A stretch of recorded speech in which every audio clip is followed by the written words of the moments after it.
Hey guys, I'm Merrick, your host, back with the Moving Experience, episode 12, and I got my friend Jordana.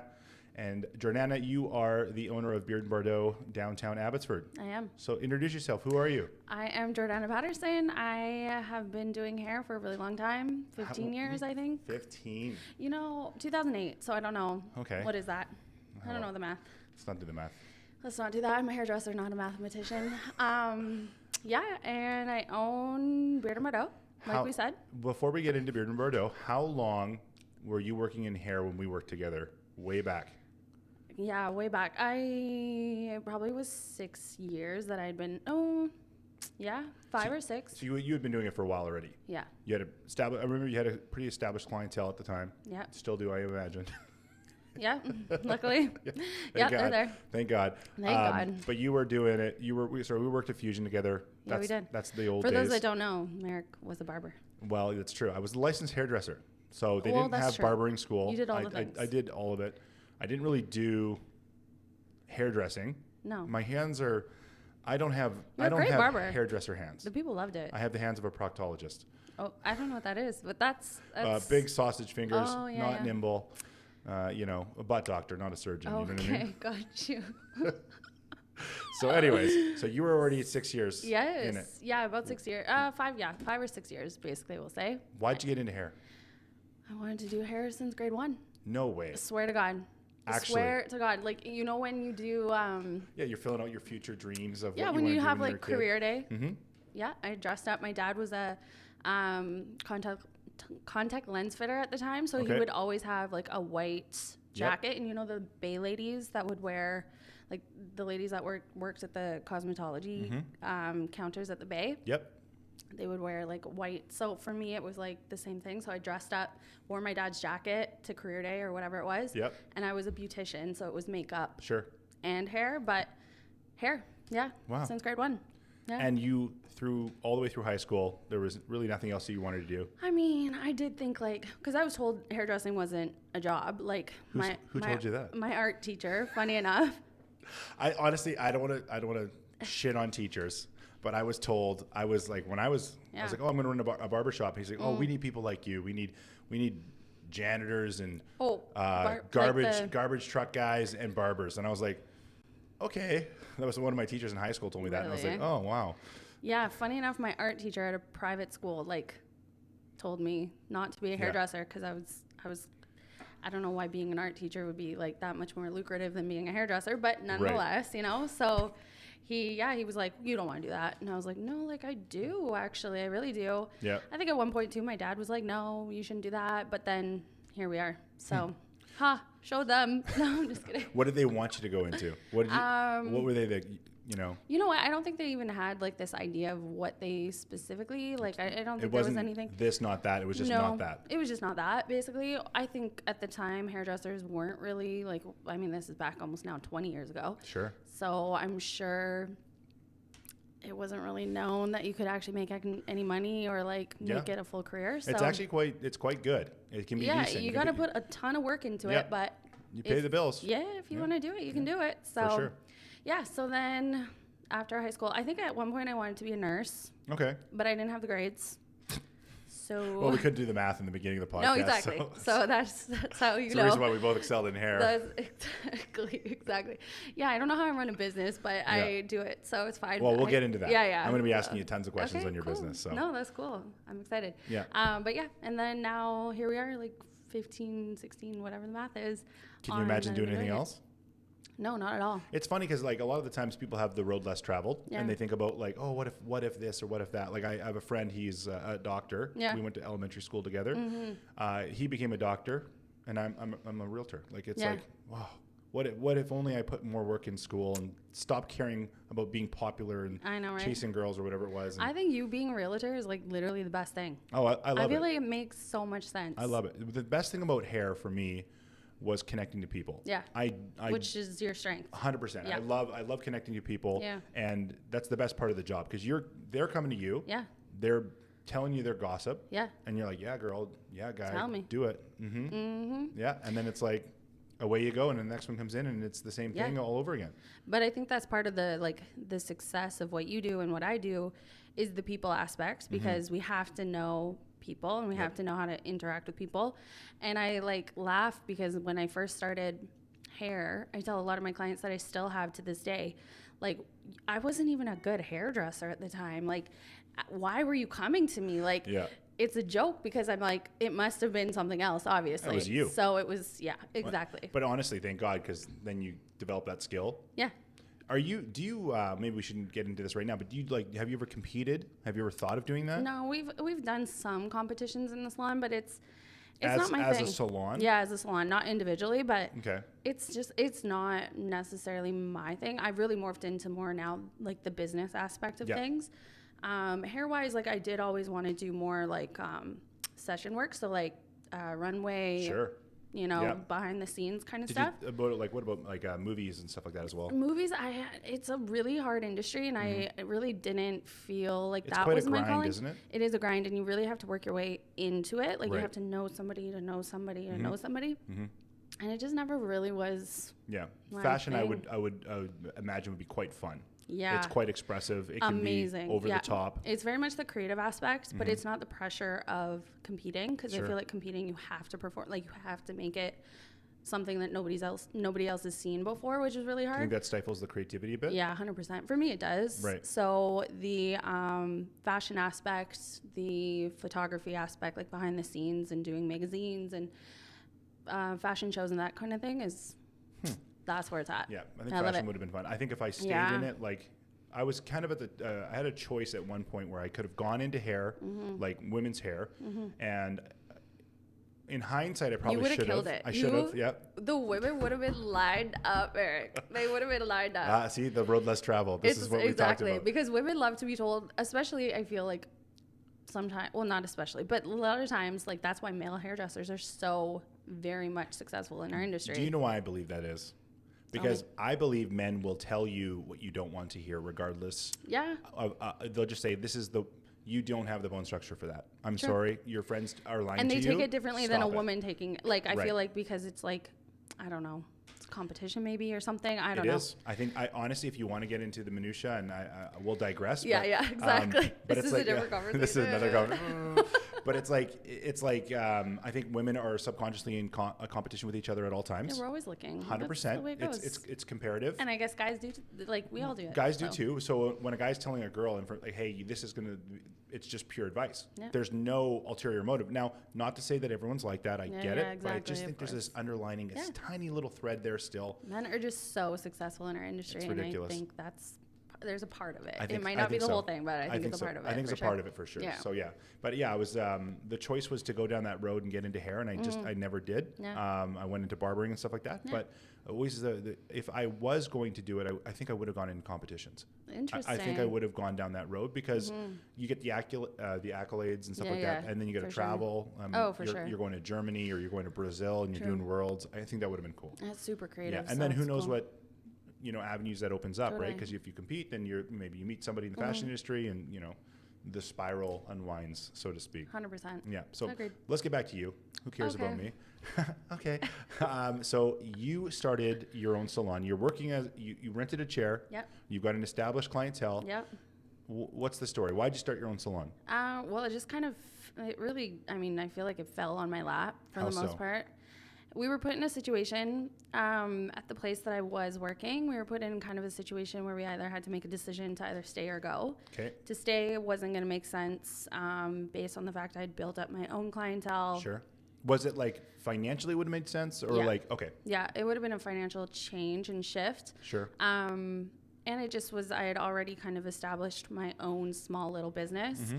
So to kind of hand over, without getting into all the logistics of things, but basically it was just kind of a decision whether I stay or go. To stay would have been kind of taking a step backwards. Yeah. To go was definitely a leap of faith because I didn't know where I was going. For sure.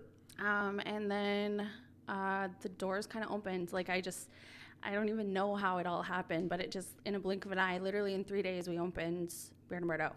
So, wait, slow down. Yeah. you were told there's a change in the plan. So at the end of, I think it was at the end of May. Yep. We were told we have to leave by the end of June, basically. So we had a month to get out. Yep. So the dates might be wrong, but basically, long story short, it was like within a few weeks, we had to kind of make our decision and go. Okay. or stay. And so we decided Who's to go. we? So I had a business partner at the time. Okay. I will leave out names, Sure. but I had a business partner at the time, and there was 3 of us collectively all together at the same time.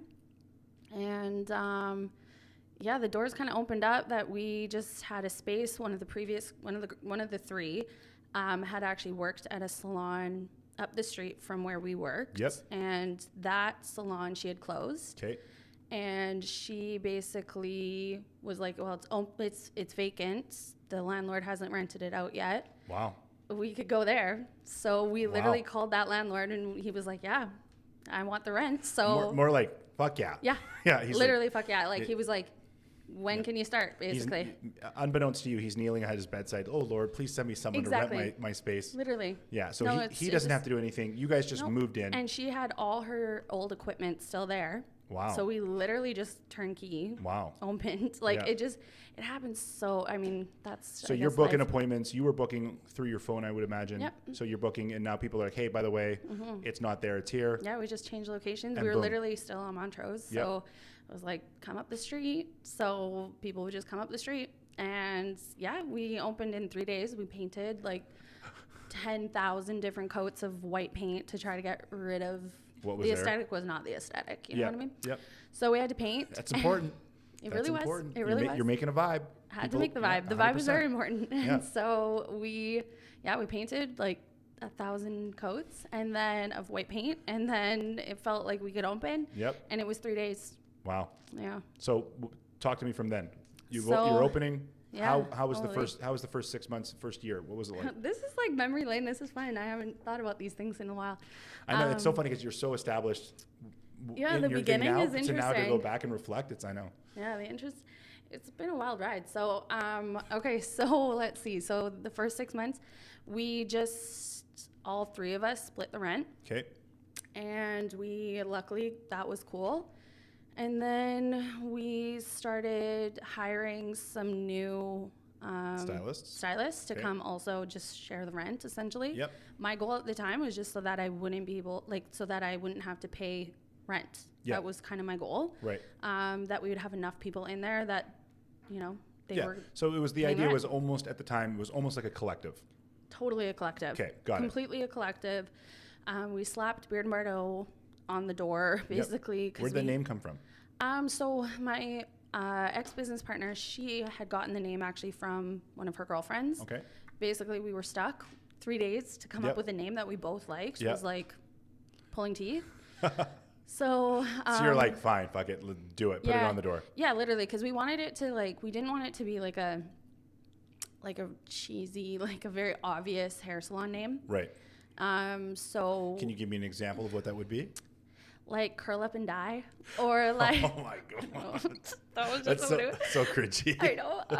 Like cuts or us, or like I don't know, something that's like very specifically where it's hair. Anyways, so we wanted it to sound kind of different. Mm-hmm. We wanted it like men and women to feel comfortable coming, and we wanted it to pay homage to like the fashion and beauty world. Right. So that's where Bardot comes in. Okay. Bridget Bardot, for those that don't know. Do we know? No. We don't know. Who's that? Bridget Bardot was a style icon in the 60s and 70s, and she was really well known for her hair. Okay. So bing, bang, boom. Got it. So we used her name. So it was actually a friend of my ex-business partner. We were like, hey, we were in the midst of like painting 1 million coats of paint. Yep. We couldn't decide. We needed, for the city to give us a license, we needed... You needed the name. A name. So... Do you remember any of the other options that you were batting around? There was like really random names. Like I liked one words. Like I just liked simple. Simple. So I liked like, I don't know. You wanted to save on monogramming. Yeah, exactly. I wanted like, I don't know, like I think I remember like coast or like, I don't know, words that were just... Yeah. Simple but like clean. And but what is coast? Are they selling coasters? Are they exactly like a surfside shop? Exactly. I mean, what are you doing? There was so many things that we were like, nah, has nothing to do with hair. It doesn't even register. Or style, fashion, whatever. Yeah. You got to be in that world. And there's other like I've heard of salons named Bang or like, and those are catchy. Those are good. Yep. But yeah, we couldn't figure it out. So anyways, the friends that we gave it to, basically we were like, hey, we want these however many 3 things that we want to, like, we want the name to sound like. Sure. Can you come up with a name? And Beard and Bardot. At first, I think it was Beards and Bardot. Sure. And I was like, I don't hate it. Yeah. So we let it marinate for a little bit. We went back and forth, and then literally we were like, okay, that's it. Yeah. We'll just go with it. Cool. So we went with it. That was it. So that was it. So you dropped the S at some point? Yeah, I think we just changed it to, how That's about like, just Beard and Bardot? Yeah, that's like Facebook was the Facebook, and now it's Facebook. Yeah, exactly. Drop yeah, the I guess. See, there you go. Yeah, Exactly. makes it a little bit cleaner. Yeah, exactly. Yeah. So, yeah, and then. So it's a collective. It's a collective. You're pulling in 6 months. some new salon renters, I guess, if you want. Yeah, we had renters, and that was rolling for a while. No receptionist? Nope. So you're doing your own bookings? Yeah. Yeah, there's nobody, Nope. No assistants? Nope. Okay. Nope. It was just very bare bones. Like, we just needed a place to do hair. Right. And then probably after, I think we did that for probably like 2 years, maybe 3 years. And then we started realizing that, like, Beard and Bardot was becoming kind of a bigger.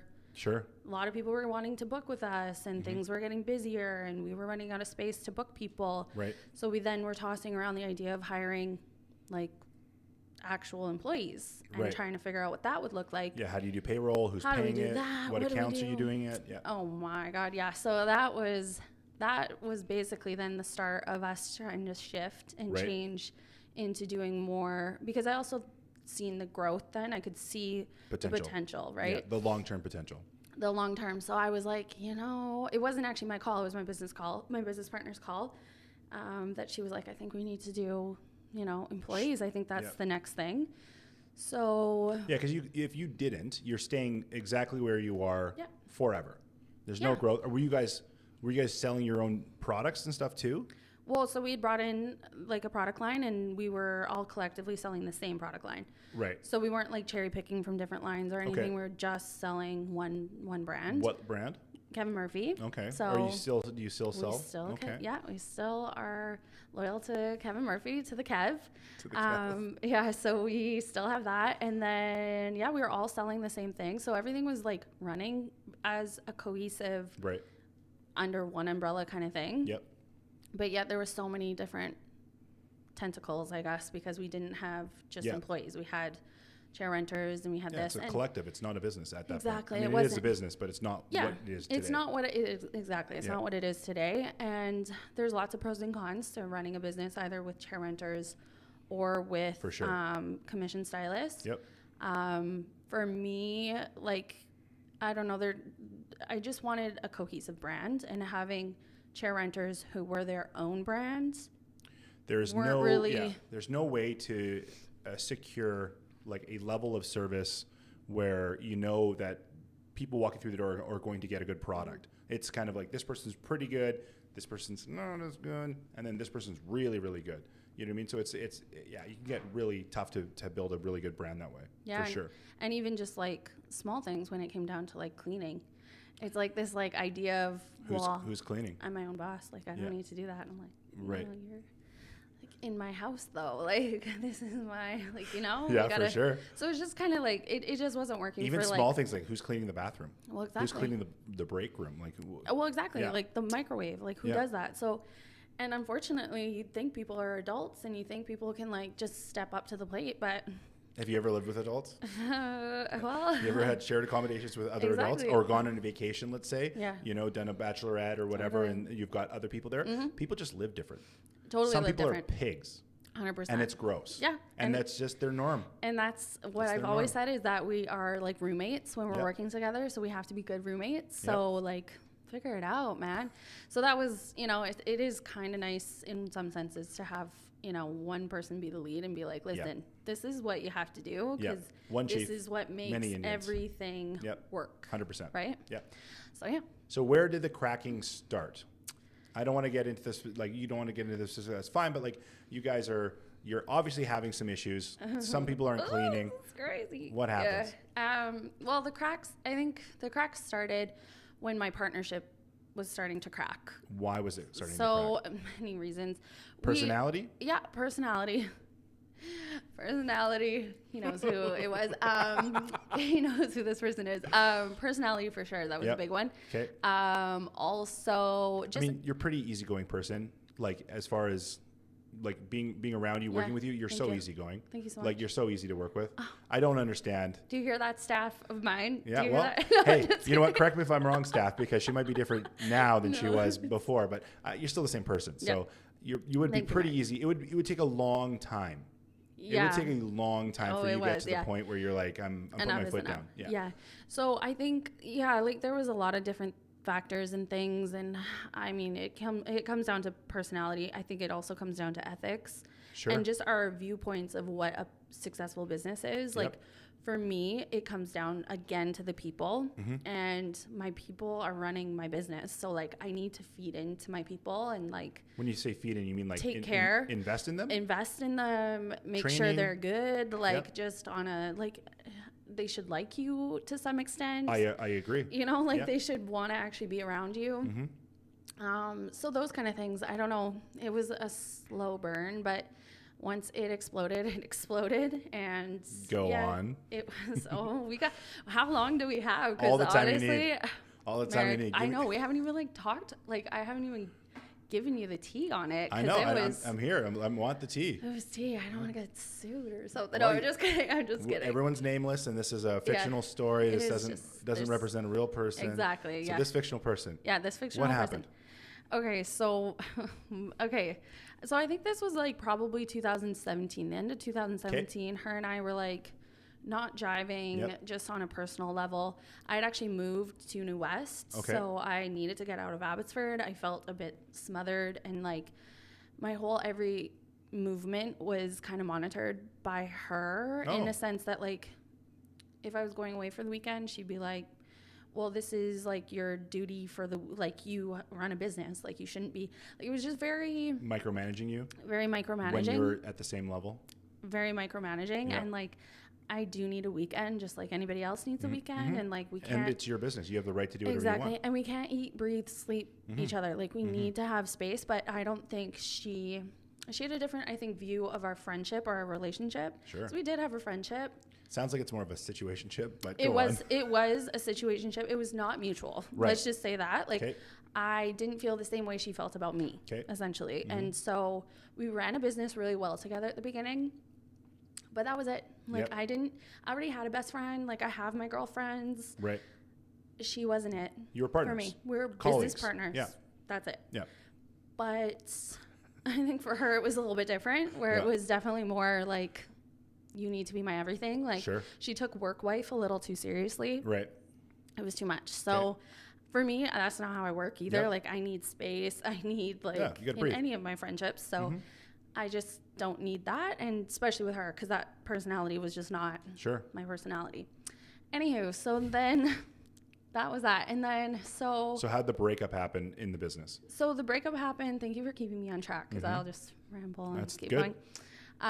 So the breakup happened where basically, we were just like, we just weren't, like, she was feeling a certain type of way about me. I was feeling a certain type of way about her. Sure.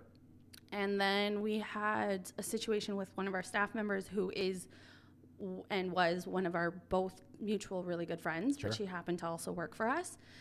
She was a chair renter, so she wasn't staff. And they were in a car accident together. Okay. I say car accident, it sounds really dramatic. It was not a car accident. It was like a fender bender. Yep. There was a guy that rolled into her. Okay.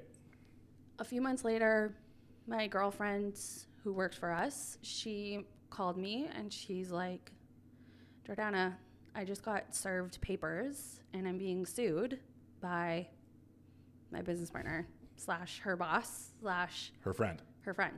And I was like, wow. What do you mean? Like, I was like, what do you mean? Like, I don't get it, though. I think what you're trying to say is the guy that hit you is suing you. Yeah. Nope, that's not what I'm saying. Nope. She's like, no, the names here are so. Wow. And I just, like, did not know what that meant. Like, I never have dealt with this. These are, like, adult problems. Like, I don't know what this is. And I only pretend to be an adult. I'm not a real adult. Yeah, like, don't let me fool you. Like, I'm not really an adult. Anyway, so I was just like, I didn't know what that meant. Yep. At this point, me and my business partner, our relationship, like I said, was not. It was already not good at this point. It was already not good. So this is the straw that broke the camel's back. Literally was. And it's a massive straw. Huge straw. Yep. Like cracked it, like the femur cracked. Yeah, absolutely. And so literally, and so I just like could not understand. I couldn't fathom what was going on. So then obviously I had a meeting with my business partner. I'm like, what the hell's going on? Like, what is happening? And she denied it. She denied it was ever happening. Well, there's paperwork that says you are, which is that's legal paperwork. Legal. How can you deny that? I don't know. It's so like literally the most concrete proof you can have. So what I guess she was trying to say was that her lawyer did it without her knowledge. Without her knowledge Sure. that this was the best avenue to go down. It's just a legality, or it's just like a thing for her to be able to get some money to fix what she claimed was her back issues Sure. or whatever.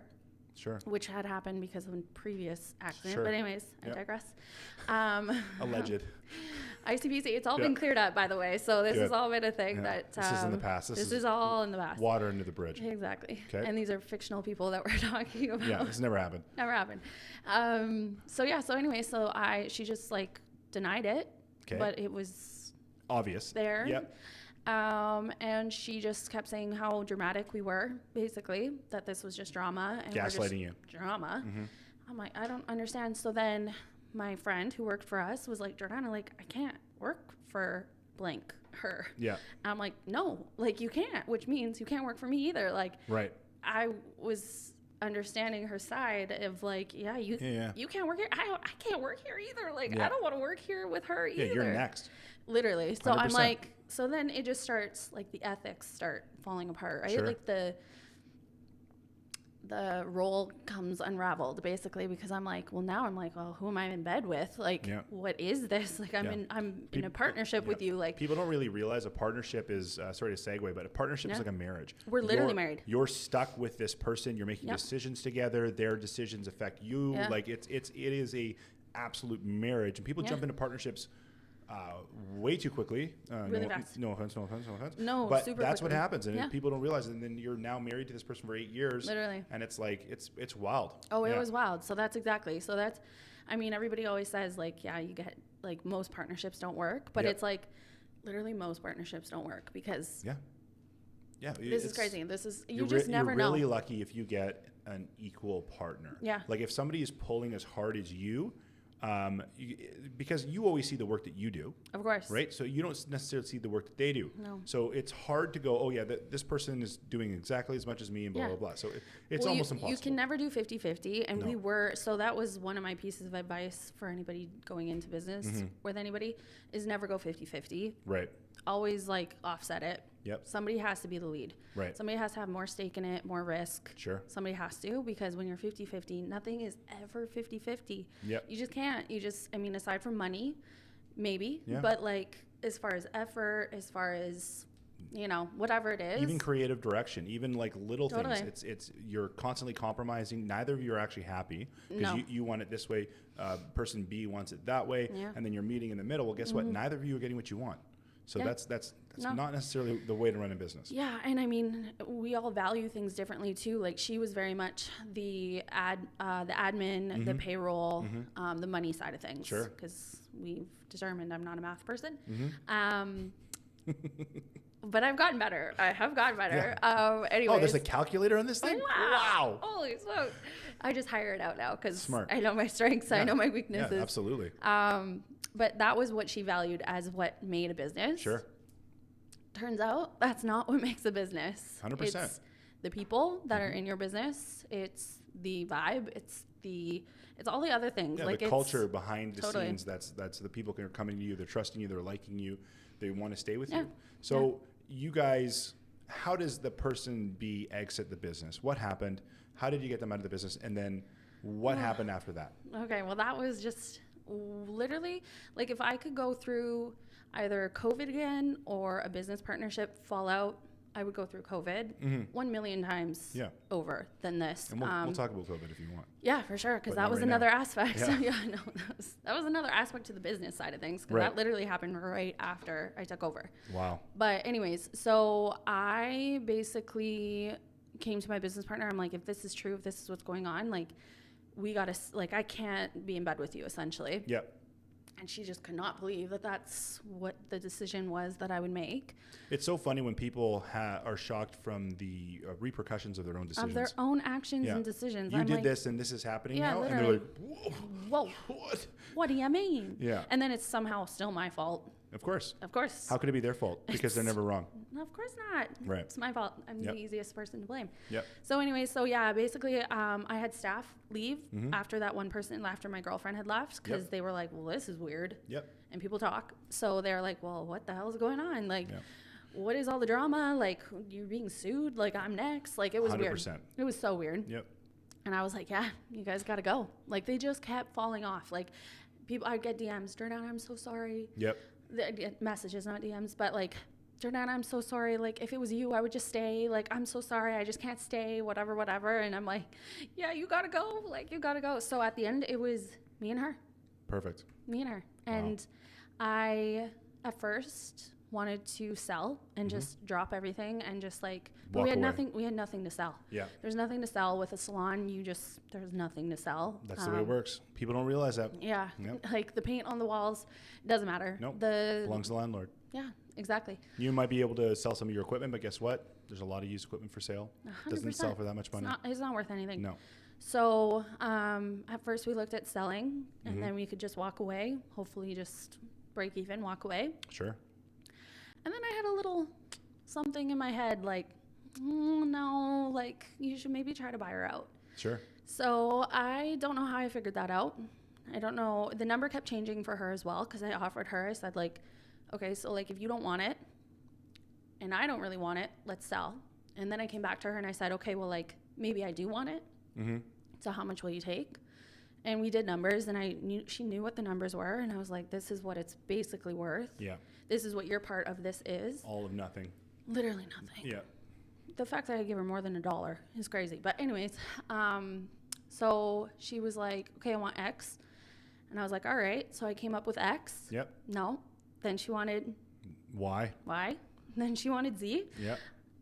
Anyway, and then whatever it is. There's no wrong answers. Yeah. And then basically she was just backing me into a corner. Like, she just really wanted what she wanted. She didn't want me to have it. Yeah, basically. That's what it was. At the end of it. Yeah, this is like a divorce. Literally. You guys are fighting over the family home, and we've got spite on she's just, well, you're not going to get it. Yeah. I don't want you walking around and making memories in my home. No. Yeah. And to her, like, I was a complete idiot. So, like, why would I take it? Like, that doesn't make sense. Wow. Like, I knew nothing. Right. I only did social media in her mind. So, anyways, I figured it out somehow, some way. I scrounged up whatever money I could find and, like, maxed out this. Yeah, literally found any type of money. My parents were like, I don't really know. Like, they were helping, and everyone was trying to help me figure out how to get this girl out. And finally, she agreed on a number, and I got her out, and that was the end of December 2019. Yep. And then I took over, and then March 2020. Wow. COVID. Wow. So I literally drained every account. Oh my God. Got rid of everything I could to start again, just in the hopes that I could rebuild. And wow. Actually, so no, I lied. I took over December 2018. Okay. So I had all of 2019 to try to, yeah, I know. It wasn't great though. I had nothing. And then now I had staff that I had to try to figure out how I'm paying. And like, I didn't know about like payroll and source deductions and all those wonderful things. So that was a learning curve and that was huge. And I'm embarrassed to even say, like, I didn't know what those were, but that's what I didn't know. I didn't know that side of things. A lot of the times you don't know until you do it. Oh, it's crazy. And then, hopefully you're not shooting yourself too much in the foot, but that's the way it goes. Oh, yeah. And so I went so backwards. Like, I wasn't taking a paycheck. I literally could only write myself enough money to, like, pay my rent at my house because I had to live. And then also, like, I was bouncing checks left, right, and center. Like, it was bad. It was really bad. And then COVID hit. Wow. Then it got even worse. Wow. Yeah. So got even worse. And then she was gone though. And that's all I cared about. Yeah. Yeah. And then I could revamp it. And I slowly just like Started chipping away. Yeah, just bit by bit. Started hiring the right people. Okay. So in 2019 was when the start of like my hiring process and just like me. You're vetting them. You're picking your person. I'm putting my stamp on it. Yeah. I'm finding who is going to work, and it just kind of. I think I attracted one. I attracted another. And then when you say you attracted another, you're saying like quality person, good person. Yeah. Same vision. Do you believe in manifesting? 100%. I manifested this whole new thing. I could go on for days about manifestation. Well, lucky for you, we have lots of time. Wonderful. And we're going to have to order food and dinner. No problem. Just to be here. But yeah, no, I manifested Beard and Bardot 3.0, whatever it is now. I've manifested that. That was a true manifestation. I put that into the universe. I put that into whatever. I have a whole video that basically it's titled I Manifested This. Perfect. That's what it was. Right. So 100% believe in manifestation. It's a real thing. Are you writing out your goals? Do you have a vision board? Yeah. How do you do it? I am speaking it. Okay. So I'm telling people about it. I think a lot of times people like. So for you, it's real in here already. It already exists. I see it. So you're standing in an empty salon. You have no employees. She's gone. You've paid her out. You've drained your accounts. Literally. You're sitting there with nothing. Nothing. Lights are off. You're like, what the F did I just do? Yeah. And you're like, okay, now it's time to get to work. Yep. And that's when you start? Yeah, it gives me shivers. Like I don't even think you could have even manifested before because you're just in. You're in the shadow of this negative situation. I was in survival. You're out of it. Yeah, I'm Sun not even shining. Well, not as soon as she left, the sun was shining. That's what I mean. Yeah. Yep. Okay. Yeah. So it was literally because I'm not really like. I mean, we all have like moments in life where we're probably lower than we are, or depression hits, or those things. I don't really feel like I've ever really experienced depression until I went through that scenario because I had no option. Because she was sitting on me. She was literally like, I'm not going to leave or I'm going to leave, but you're going to like pay through the ass in order to get me out basically. And I was stuck. So I've never felt so like, powerless? I don't even know what the word. Yeah. Powerless probably is the word because I just was so like, what do I do? And I had to see her every day. Right. And then at some point we weren't even talking to each other. We had to talk through our lawyers, but we're working right beside each other doing hair. But she was like, don't talk to me. Talk to my lawyer. Oh, my God. Yeah. I'm like, so brother, what do you mean? Yeah. So you can pay $250 every single time you send him an email. No, thanks. Literally, I'm like, okay. And then she wanted me to pay her lawyer fees. That was another stipulation of her. It was just crazy. So it just kept building. Yeah. And then she was taking stuff from the salon. Perfect. So that was awesome. That was another thing. She stopped doing her payroll things. Perfect. So then on top of all the other things that I took on, I had to clear up. I had literally just paid off what I needed to pay off. Yeah. Like a few months ago. Wow. To CRA. Wow. We're getting into it. But that's really like, wow. Because that was how bad it got. That was 29, this is 4 years later of cleaning up this mess.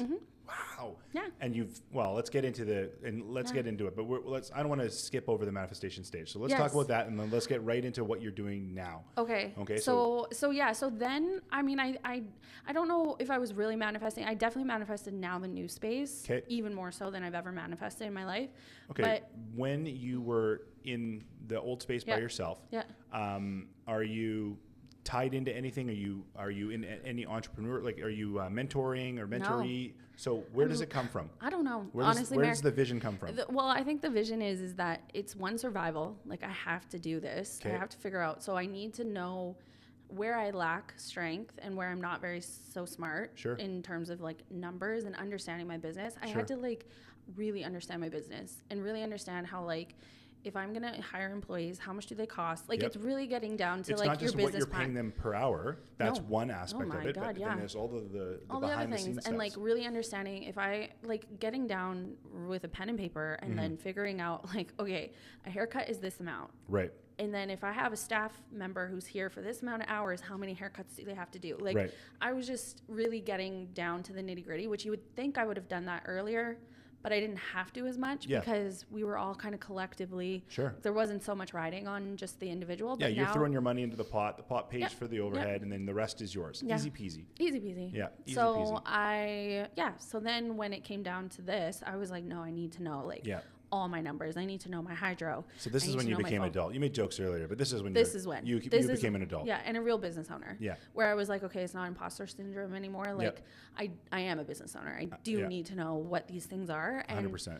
And I think really understanding my numbers as a salon, I think that's where a lot of salon owners maybe haven't, you know, if they're struggling or not having success that they want to have, you have to know your numbers. You have to, and you have to like really deep dive into them and fine tune them. And then they have to make sense. So you have to make them make sense. I find like, so I run my own business too, obviously not the same as yours, but I find that it's like, it's in the things that you don't want to do.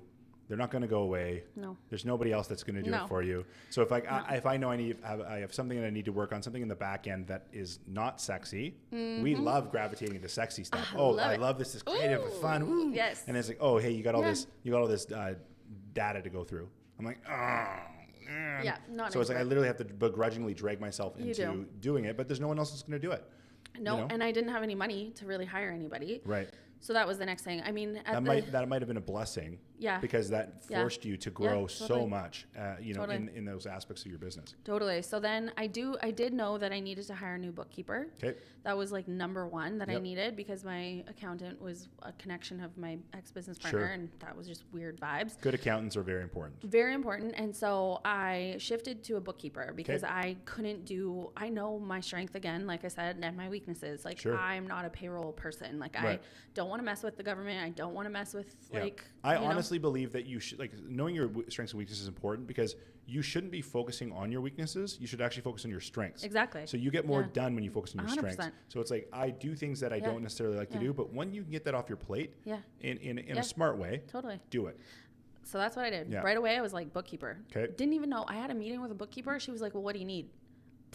I was like, bookkeeping. I need you to keep my books. Yeah. Like, I don't know what that meant. Like, I didn't even know. How do I say bookkeeping in a different way? Yeah, literally. You hold my books? I didn't even know what that entailed. Like, I didn't know. And I was like, I need to pay my staff. So, like, how do I do that? And, like, anyways, I was just, like, clueless. I really was clueless. And I know that that's what my business partner at the time was like, you are. You're fucking stupid, bro. Right. But I was like... Like, honestly, and I was in some sense, like, math and numbers have never been my thing. But anyways, I know people that are really good at it. Yep. And so I hired it out. So that's what actually, sorry to segue, but Henry Ford. So Henry Ford was, people would, like, he actually got sued at one point, like Henry Ford, the original, because he was so ignorant he shouldn't be running this big business. Right. So on his desk he had dials and he would push it, but this is back in the 30s. Yeah, yeah. Right. So he'd pick up his phone and push the number and he'd like, hey, so and so, what's this? And then he'd hang up and he'd have the answer. Right. So it's not, he couldn't necessarily do it himself, but he always had access and he knew what he didn't know, and he always had experts in the right spot, and he built Ford. And that's exactly what it is. I know what I don't know. Right. I 100% know what I don't know, and so I hired it out. Okay. And I started there, and my bookkeeper that I did find, she was like so gracious, so helpful. She was like, let's clean this up. I told her the whole story, gave her kind of the ins and the outs of what I needed and what I needed help with, and she took it, and she really has helped me clean it up. So that was number one. You alluded to it earlier, and I want to get back into it. You were talking about finding the right people. Yeah. So you're by yourself, and you got a bookkeeper. You're starting to find the right people one at a time. You said you attracted one, you attracted one, you attracted one. Talk about that. What is that process like for hiring? You're now in the driver's seat. Yeah. You're finding the right people. What does that look like?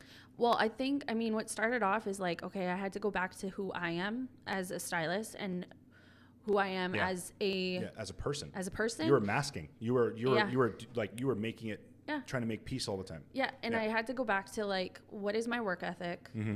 What do I want? Morals. My client. Yeah. All the things. And like, what do I want my clients to feel when they walk into the salon? Like, what kind of experience do I want them to have? A third place. Yeah. And I talk about it. Sorry for people who don't know, the salon is a third place. So, you feel safe, you're at work, you got home, but the salon is where you go. You feel safe, you feel comfortable, it's inviting, and you want to be there. That's the third place environment. Yeah. And it's like a place of healing. It's all these things. 100%. Like, it's so many things. So I wanted to dive into like what that's going to look like, not only from a business perspective, but just like, are people going to want to come here? And then who am I going to fill this space where people do want to come here? Right. So I went down to like basically to the nitty gritty of who I am as like employee even. Like I went down to like, just who I am as a person and what things are important to me. Did you do that with like a pen and paper and you wrote this out? What did it look like? No, I think I just thought about it. Like, I think I just really was like, okay, well, what is important? And work ethic was really important, and customer service is really important. Like, understanding people, period, is really important in what we do. And in most businesses, it's really important in what you do. But especially in a service providing industry, is like, you need to understand and be able to read people and be able to feel people and get to know people and feel comfortable with people and all those kind of things. So I had a girl reach out to me, and she's now been with me the longest since the beginning of when I took over. And she was exactly those things. Her work ethic was... Sorry, is she still with you? She is, yeah. Oh, wow. Okay, great. And so her work ethic was exactly like, she was a mirror, essentially. I felt very much like I was looking at myself when I was hiring her. And so then that kind of started the groundwork, because then it was like, okay, now I need to find another person that's similar or has like the same attributes. And these are stylists coming in? Yeah, so these are just like, and I mean, it took a while. It took probably, I mean, even honestly up to like probably 2 years ago that I found my crew. Right. So it took a while. And so have you had the same... The core has been essentially the same? Yeah, pretty much. Because I've had the salon now 6 years on my own. Okay. And my longest one is 5 years that I've had. Wow. So they're all scattered within there. But yeah, I don't know. So it just basically was like, once I attracted one, like I said, then her work ethic mirrored my work ethic and our customer service, and then another person would come and they would kind of follow suit, and then they would see like how we run and how we do things. Are these employees of yours? So they're getting paid hourly, or they get paid piecework? At first they are paid hourly, like that's usually how the industry works, and then they bump into commission once they start hitting thresholds and make more than basically their hourly wage. Okay. And then they hit into their commission, and then they start working that way. So this is pretty standard in the industry. Very standard. Yeah, there's just differences in like the commission splits. Sure. Each salon kind of runs it differently. Okay. But yeah, so, and then it just kind of blossoms that I now have a full staff, and they're all very like-minded, similar in their work ethic, in their customer service, in the type of experience they give, all that kind of stuff, which has contributed now to the success of Beard and Bardot. Sweet. Yeah. So let's talk about the move. Yeah. So you guys moved into a new salon. Yeah. Into a new building. Just built the building, and you guys went in there and renovated the whole thing. Yeah, it was crazy, from the studs. Not even the studs. Why did you move in the first place? What was wrong with your old location, and what's the advantage of this new location? Right. So the old location just was too small. Too small. How many chairs did you have? We had 6 chairs. And that was too small? Yeah, it was 12. Damn, girl. Well, I didn't know who I was talking to. I'm sorry. It was becoming too small for sure. Yep. I was just based on we're open 5 days a week. Okay. Yeah, 5 days. Tuesday to Saturday, is that 5 days a week? See, no, I'm just kidding. Monday, Sunday closed? Yeah. Yep. Yeah. So there we go. I'm just kidding. Anyway, so Sorry, Mom. I was kidding. Whoopsies. So we're open, 5 days a week. Yep. And then just with the hours that everybody wanted to work, I was basically out of chairs, because I had too many more staff than I had chairs. Sure. On top of it, my lease was finally up. So I didn't want to renew. One, I just felt like I was outgrowing it. Yep. And I don't like a ceiling on top of my head, like in terms of growth. Not physically, but.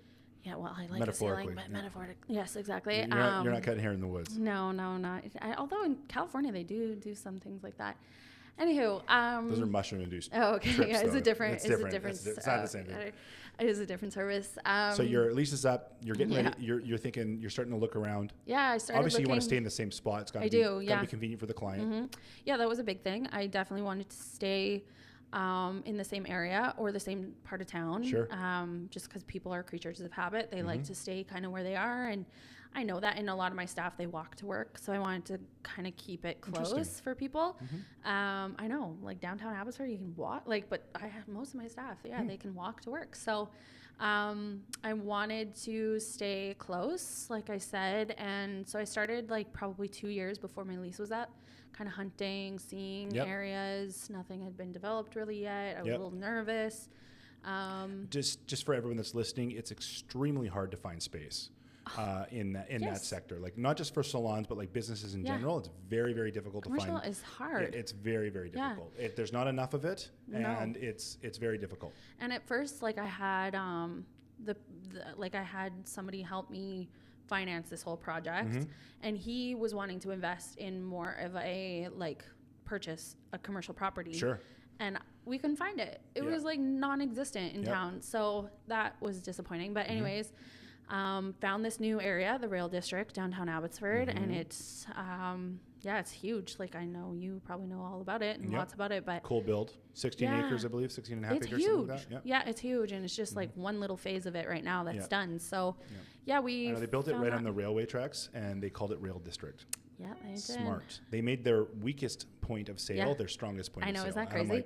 That's it's marketing. Clever. That's good marketing, baby. It's clever. Yeah, no, I like it. It's clever. So and the buildings are nice. Beautiful. It's right next door to downtown, so it's going to extend the downtown into it. And it connects. Like I didn't realize at the beginning of the stages like how it connects like McCallum, like the other side. Right. Like highway, whatever that is, a Highway 11. Is that the one that goes to Mission? Which one is it? Highway 11, yeah. Highway 15, Highway 11, something like that. Yep. Whatever that one is. Sure. Abbey Mission Highway. Abbey Mission Highway. It connects it like so downtown Abbotsford is now connected to that. So it's just, I don't know. It's a really cool area, and spot. it has a ton of potential. So I don't know. That was the manifestation. That's where it started manifesting. Okay, so you're manifesting location. The new location. For 2 years, you're like 2 looking. years. You're I was telling everybody. Yep. I was like, I need to move. And I think that's what I was going to mention earlier. I think when people have ideas in their head, they're told to like keep it close to the chest. Yeah. You know, don't talk about it maybe too much. Yeah. You don't want to like jinx it. And I think there's a difference between talking like as if you are doing things like, you know, you already made $1 million when you didn't make $1 million kind of thing. But this is different. This is the way I look at it, and this, I excuse the term because it's a gross term, but it's called I call it mental masturbation. So there's a difference between mental masturbating and actually telling people and having them keep you accountable. Yeah. Right. So mental masturbating is like, oh, I'm this, I'm that, blah, blah, blah. And then you're getting the reward of whatever you're saying you're going to do. I'm going to write a book. It's going to be about this. It's going to be about that. People are like, oh, that's so cool. Yeah. You just got the reward for writing a book without doing it. That's mental masturbation. You're not actually doing anything productive. True. You're just keeping yourself busy. So maybe that's not the best term, but that's my term. And then the other side is accountability. Yeah. So you're telling people, this is what I'm doing, and they're like, that's awesome. Yeah. And then you go and do it. Yeah. They're keeping you accountable. Didn't you say that you wanted to do 100%. X, Y, and Z? Because then I knew people would ask me about it. Right. And I knew as soon as I talked about it. Hey, how's that new search going? Yeah. And I knew people would. And for me, that was like the drive. Like I was like, I have to now do it. Because, and I mean, I had to do it. My lease was up. Like I definitely did not want to re-sign for another 5 years or 10 years, whatever they made me sign for. I did not want to do that in that building. The location just wasn't ideal. It was good for the time, but it just wasn't my vision. Yeah, and it wasn't my vision. It was a little lobster breaking her shell, becoming a bigger lobster. You know, that's how they do it, by the way. They break the shell. Is it? I didn't know. Really? No, I didn't know. Yeah. Interesting. Yeah. You learned something. They break the shell. It's like snakes shed their skin. Same Interesting. Thing. Well, I'll go with I'm a lobster. Anyways, yeah. Cute. So there was that. I'm a lobster, and I broke out of my shell. And this location came available. I got in touch with the right person who then put me in touch with the other right person. And then it was a fucking shit show from there. So you had this empty cement square. Yeah, it was like it was still the framing was still metal framing. I walked through there was not even walls yet. So I walked through. I wanted How many square feet? So it's 1,800. Good size. Yeah, I wanted more, obviously, as I do. Whoopsies. I wanted, so it was like they have 4 600 square foot units that were available. I wanted all 4. Yep. Honestly, at this point now of how much I've invested and spent into it, it's good that I only got 3. Right. Because it would have been even crazier. Yeah. So I got 3, and that's good. And 1,800 for sure is like enough space that I can grow into and fill it. How many chairs do you have now? So now I have 8. Okay. But we've also now expanded into skincare. Oh. So we're doing facials and just branching into how more many medical. estheticians do you have? I just have one currently. She's also a hairdresser. Okay, so one room? One room for now. I have the potential that I could, the one room. I have 2 rooms. One is now my office. Okay. And I've invested just in one room as of right now. Okay. So if things keep growing, you may end up losing your office. Potentially. And then that will be another room. And then you'll be working in your car. Exactly. Yeah, like a psychopath. Yeah, exactly. My house will just be filled with more boxes and things and paperwork and nonsense. Yeah. I'll just need a bigger house. So when did all the renovations start and when did they finish? Yeah, so I took over. So I got possession, I think, last March, I want to say. Okay. And the contracting crew got in there. I believe it was June that they got in there, mid-June, and then we opened November, and the beginning of November. Okay. So it was a fast process. Yeah. Yeah, really fast. So, like, I guess they went in, did measurements, ordered stuff. When it was ready, they put it in. Yeah, I needed, like, an architectural crew to come in. They needed to do all the drawings and all the... it was very bare. Plans, I guess, with the city? Plans with the city. Yep. Drawings, like architectural, electrical drawings. Thank God you already became an adult before. Oh, thank God. Or you would have been now at this point. I definitely felt like I had crossed the threshold. And the fact that I had to get a lawyer previous to all this, that made me an adult. Yeah, usually having to talk to a lawyer about a lawsuit or pending litigation. That's the that was where I hit adulthood. I'm an adult. Yeah, exactly. Yeah. So I was already adult at this point, which is good. It worked out. And it just things kind of, all the right people like came to me basically, and that was all the manifestation part. I don't know that. I mean, I almost want to disagree with you, not to pick a bone, but it's like pick a bone, Merrick. It's do like, it. I don't. You're a good person, so good people are going to want to work with you. You know what I mean? Yeah. So you're thinking about having good people, or they came to you, but like, I don't know. I mean, I appreciate that. I don't know how you would. I don't know how I would word it, but it's like you're getting what's due you. Do you know what I'm saying? I appreciate that very much, because there was times where I was like, what have I done wrong in life? Like, why is this all slamming against me? Right. And it is to say that this has come now to fruition, that I am now living some of the things and being able to receive some of the things that I have put out there. Right. And I have given other people, or I have given pieces of, or whatever.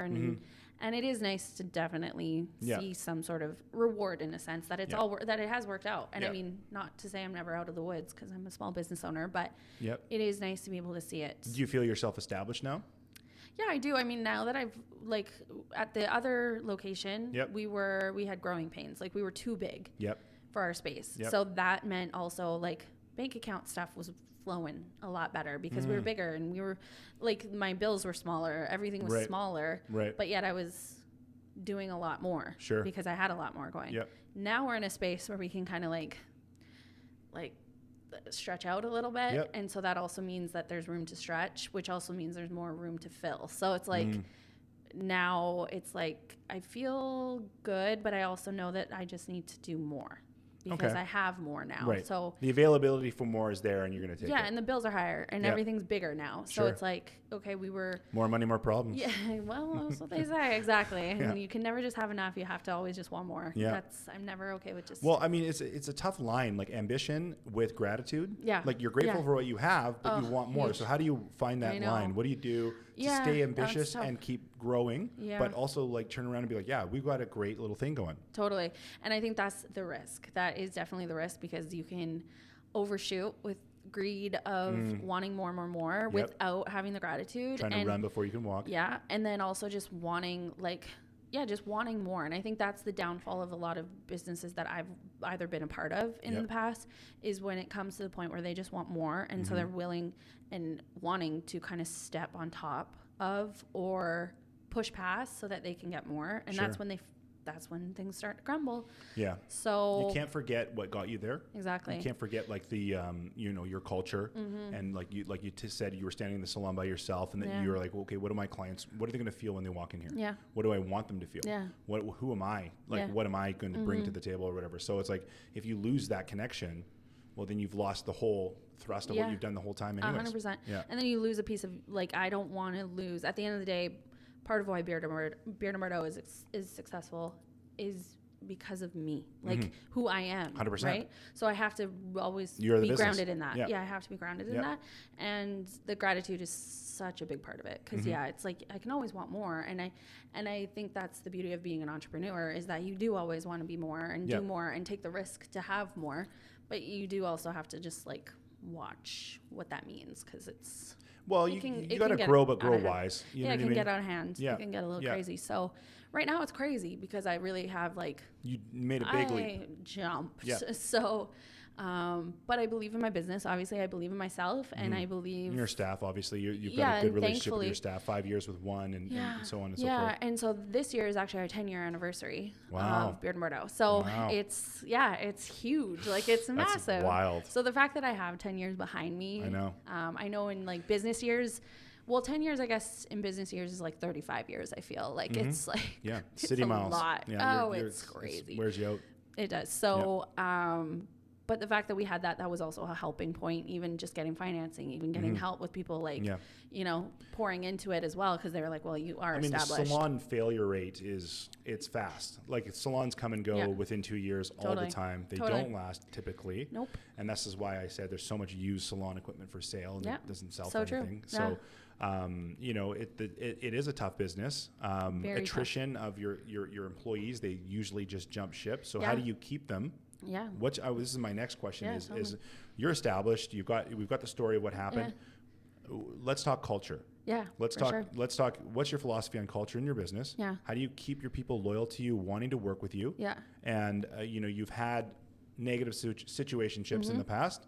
How do you move forward building? What's the future look like for you guys? I think having a really true, like, what is my why? Like, why am I doing this? Why should people... Good answer. Thank you so much. Yeah.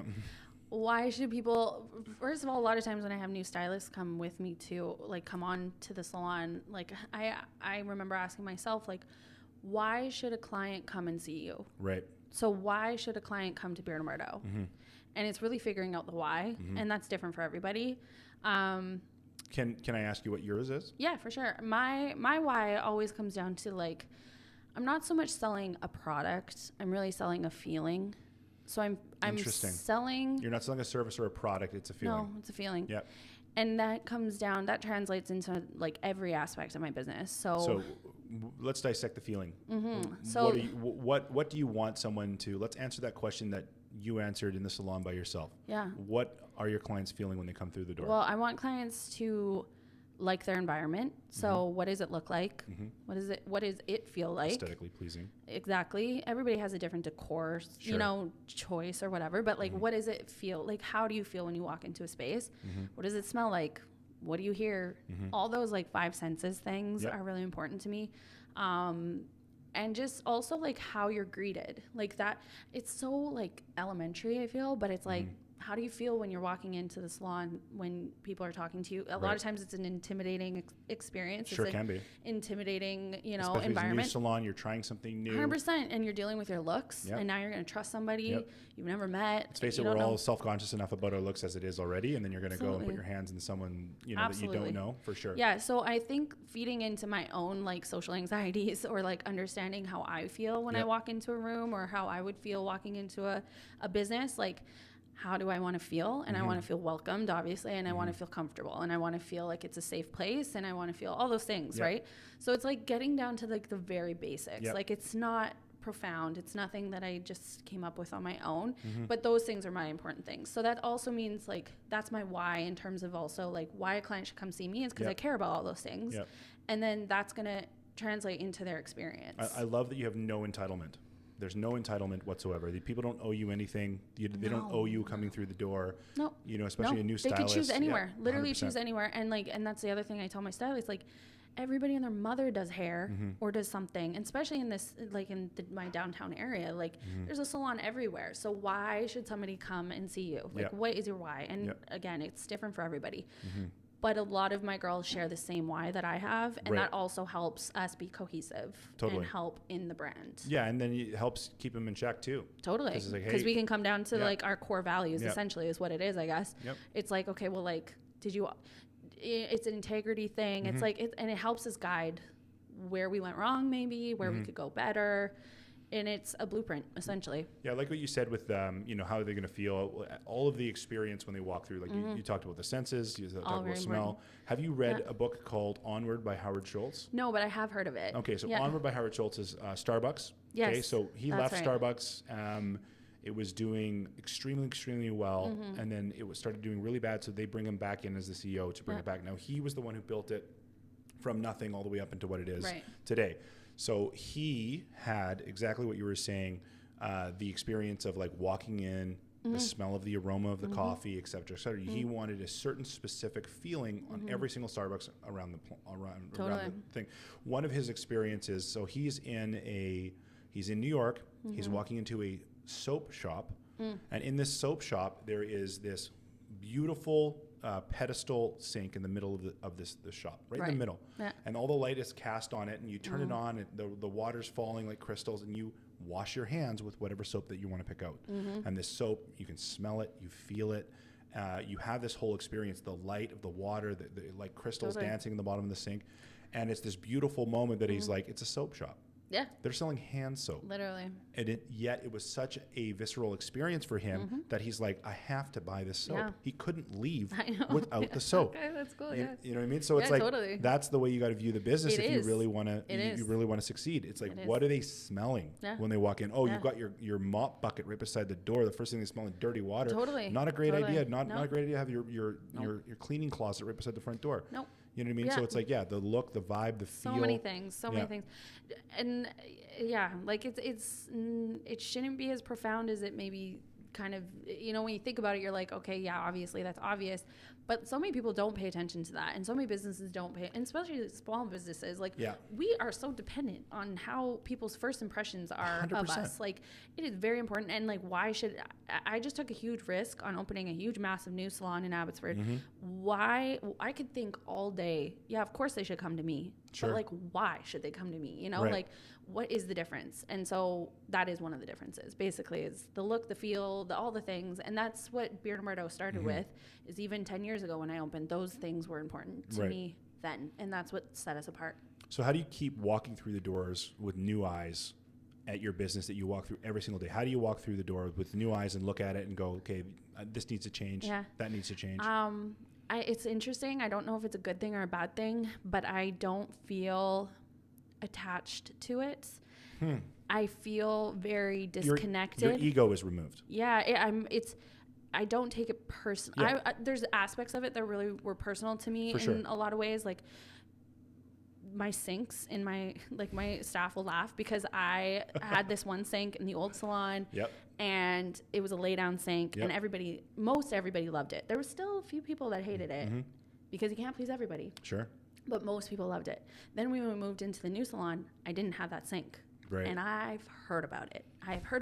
And I get crazy. I get wild about that goddamn sink. I get wild. Anyways, so that's the one thing I take personally. Yep. It's calmed now. I don't feel as agitated about it. But essentially, I don't take the space. Like, I'm not looking at it as like my house. Right. I'm looking at it. I am in some senses, I guess, because it's important to me.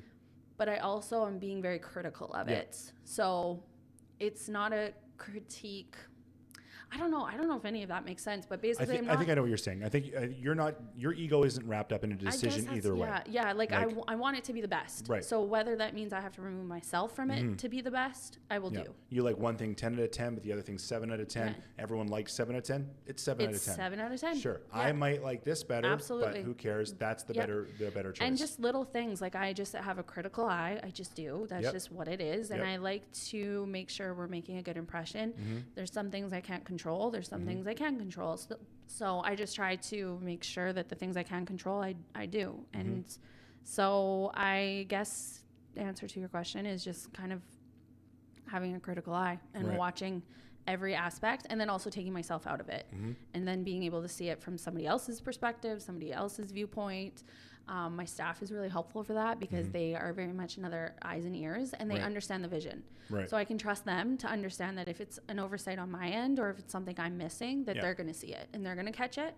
And that is such a cool thing because I can trust them to believe. Do you ever like leave little pieces of trash and see how long it takes to get picked up? Honestly, they would find it before I find it. Like they really would, because they get it. Yeah. They totally see the vision because they see that it's working. Right. And they see that that's what they want. They want to walk in.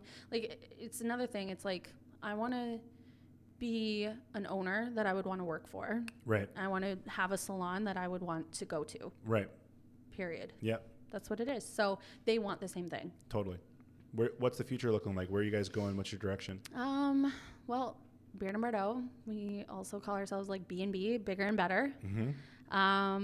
I just want to expand all my services like I have, really get all my junior stylists booked and busy. Okay. I want to be kind of a hub for education, having younger stylists or stylists that are fresh out of school, mentorship. Yep.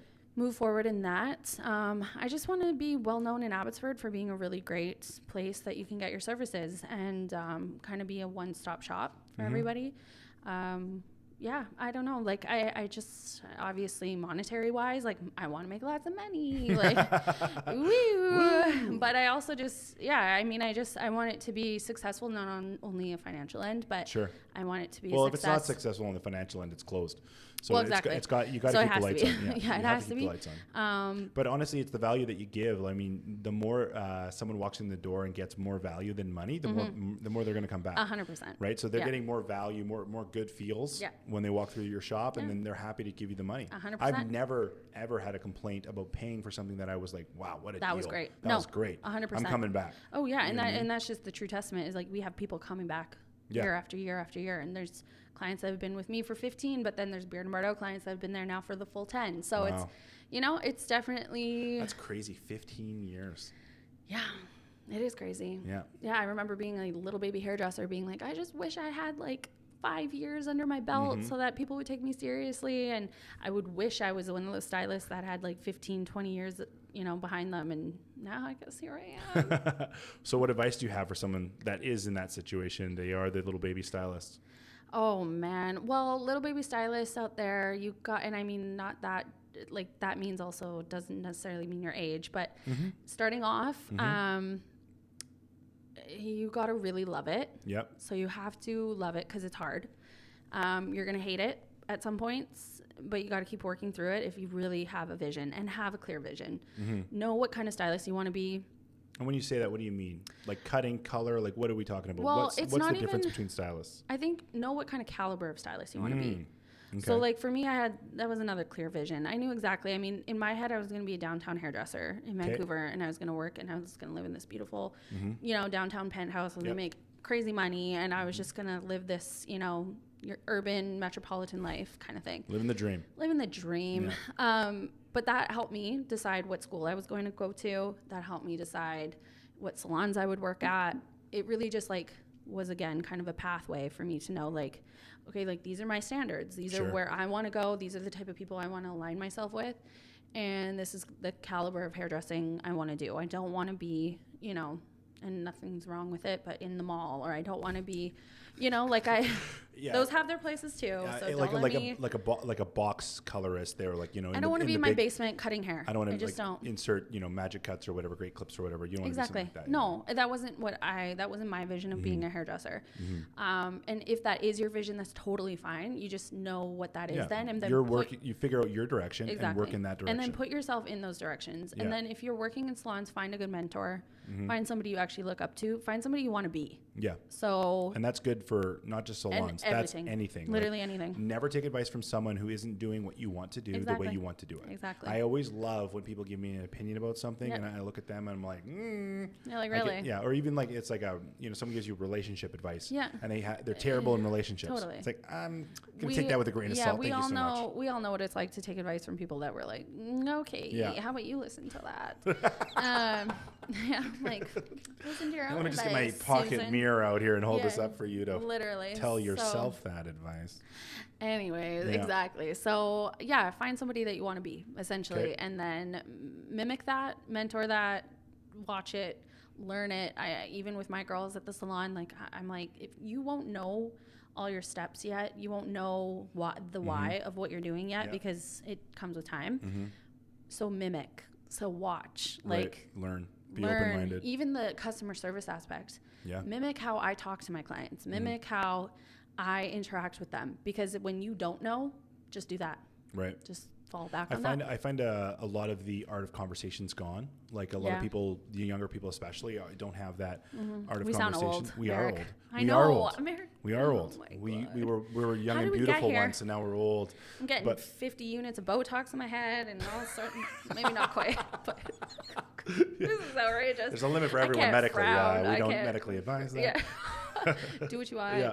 But it's like, I lost my train of thought. Sorry about that. It's like they can learn a lot from someone who knows how to have a conversation and have good communication back and forth and stuff like that. So 100%. That's not just the service isn't just cutting the hair. It's the whole thing. No, it's literally, and that's why I laugh because I tell my clients you just I said this you didn't even come to a hairdresser that even knew what the hell she was doing. Right. I wasn't a good hairdresser. I just wasn't. Yeah. That was 15 years ago. I was fresh in. Yeah. So you obviously came to me skill level now? Because Please tell me that you've arrived. You know, I've improved. Yeah. I have improved. I have to say, I worked on it. Yeah. I definitely worked on it, and I think we're there. Are you better at cuts or color? What's your love?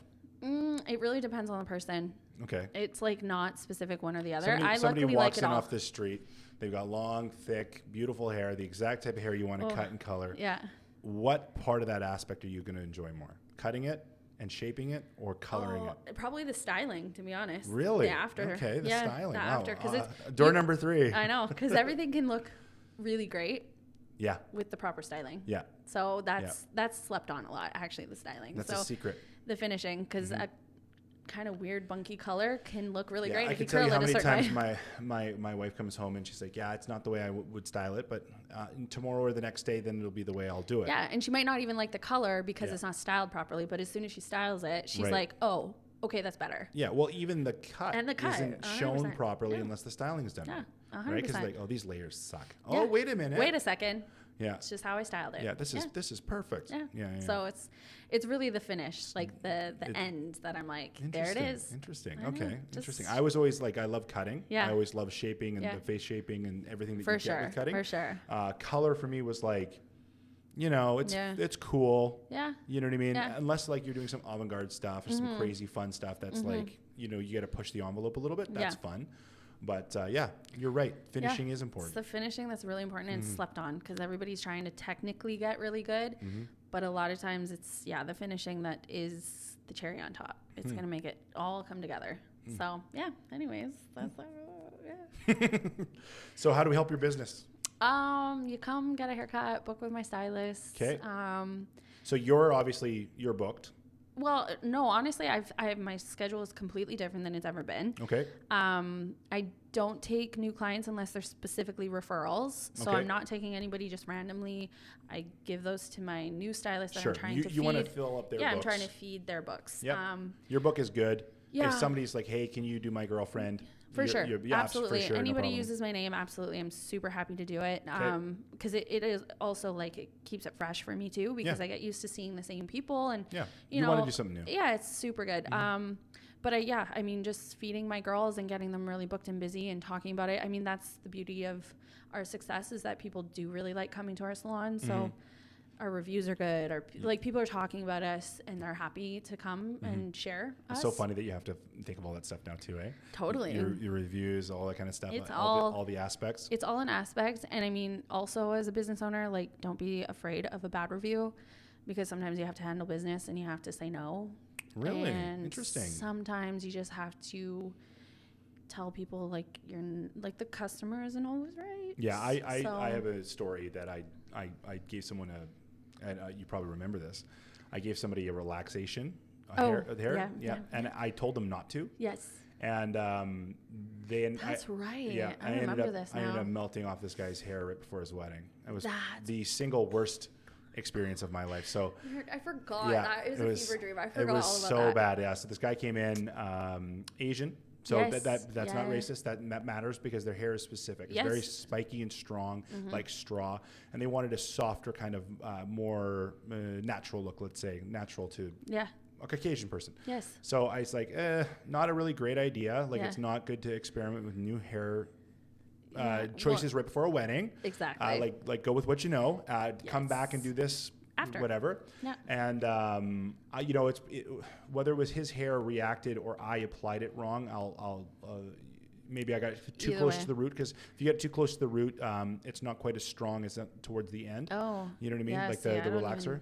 So did it come off? Like was it? It melted the hair basically towards the root. Oh, so he had like a buzz cut. He had to get a buzz cut. Because I don't remember this. Yeah, okay. We had to buzz him. Oh, that's right before his wedding.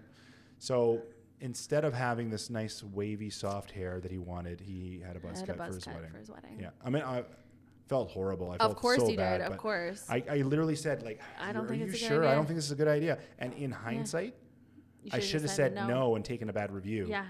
Than doing that. 100%. I should have stuck to my guns and said, but I was like, well, okay, if you're sure, trying to be agreeable. You don't, agreeable and like, you don't trust yourself. Yeah. So in hindsight, it is sometimes better just to pull the trigger and say, nope, sorry. And we have it with like our policies and stuff. Like we have to have policies in place to protect our business, and people hate it. People just hate it. Can you give me an example of what those policies Well, cancellation policy. So what's that? A 24-hour cancellation policy. That's reasonable. It is, because everywhere else does it. It's nothing new. I didn't come up with the concept. The thing is listen, if you're going to go and sitting in there, you're taking up like an hour or whatever of that person's time. So now they can't book someone else in because you didn't give them notice. Yep. Yeah, and unfortunately, whether you're sick, that's an inconvenience to you, but it's a financial burden to me. Right. So I need compensation. That's rehearsed, because that sounded fantastic. Oh, there you go. But it is. But that's how I have to explain too to like staff that are like, well, I feel bad if I'm calling in sick and I'm canceling, because clients like to use that. Well, if you've canceled on me, how come I don't get compensation? Sure. It's like, no, because it's an inconvenience. Yeah. It's a financial burden to me. Right. So there's a difference. There just is. Karen, you know what I mean? Karen, who's that? Yeah, we don't know her. But yeah, so that is something that's important. And like, even just like we do have like a kids policy also, where it's like, what's a kids policy? So like we do everybody's hair, any age, all people, doesn't matter. Women, kids, whatever. 100%, whatever, whoever, it doesn't matter. Your kid doesn't want to sit there for 4 hours while you get your freaking hair done. Totally. They just don't. And we're not a gymnasium. Totally. And we're not a babysitting service. Mm-hmm. And I don't want a lot of our clients are leaving their homes to have quiet time from their own children, that they don't want to pay money to then sit and listen to little Jimmy screaming and running around, and none of my staff can handle it. So like your kid will be told to sit down or to like whatever. I mean, we try to do it as obviously as nicely as we can. It's a tough line, because the person's got to get their hair done, but at the same time, you're right. There's other people there that are for sure getting their break. That's their adult time. And it's just not fair to your kid. So forget about us. Your poor kid. And I don't care if they're an iPad kid and they can sit there for 4 hours. It's just not really. If they can sit there, that's cool. And if they can sit there, they can sit there. Yeah, for sure. Great. But that's not what happens. No, and I love kids. I'm an auntie. It's not a, like I'm not hating on children. It's just like those kind of things. So people either love it or hate it. And I they totally just understand get in the way. You have to respect the whole feeling of the salon, not just that one person's need. Because there's other people in there that are there for their peace and quiet, their adult time. That's 100%. Their break.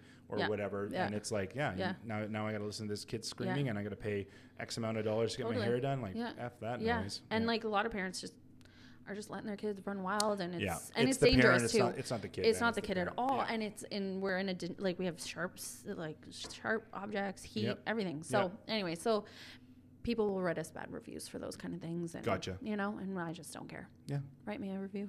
Okay, do it. You got to do what you got to do. Mm-hmm. But I prefer better ones, I prefer good ones. Yeah, 5 stars are nice. Thank you so much. Yes, thank you. Well, yeah. Well, those are my questions. Oh, thanks, Merrick. Do you have any questions? I mean, I feel like, we didn't talk about you. Oh, we don't need to. That's not the point of this conversation. This is to talk about you That'll and your business. That'll be the next podcast. I'm pumped for you, by the way, for the record. I'm been watching from a distance. I saw your updates on social media of like what was happening and like stuff like that. So it's like I haven't even toured the salon yet. I know, you got to come. I will. Come check it out. I will for sure. But I was like, man, good for you. Like I'm so pumped for you. It's so awesome. Well, you've seen the journey, and I appreciate that. Well, I have literally seen. You have. You were beside me in your chair. You know what I mean? You've seen the progress and the progression. Years ago. I can't even remember when I was. I mean, I've been in real estate for 8 years. Yeah, so it was like because I opened Beard and Bardot 2014. So it was like 2012 that we were working together. Wow. Yeah, because I worked there for 2 years. Wow. And we worked there about the same amount of time. So yeah, that's crazy. No, I know. So when you asked me to do this, I was like, well, this is cool because you have seen the whole journey, and you knew my ex-business partner, so you also know, the pieces of the puzzle and. All the things. Yep. And you weren't a fan of her either, so. Was that obvious? I'm pretty obvious, I guess. You can't hide it. Yeah, I can't hide it. No. That's okay. Well, that's it. We're done. Thanks, Mark. All right. Thanks for coming.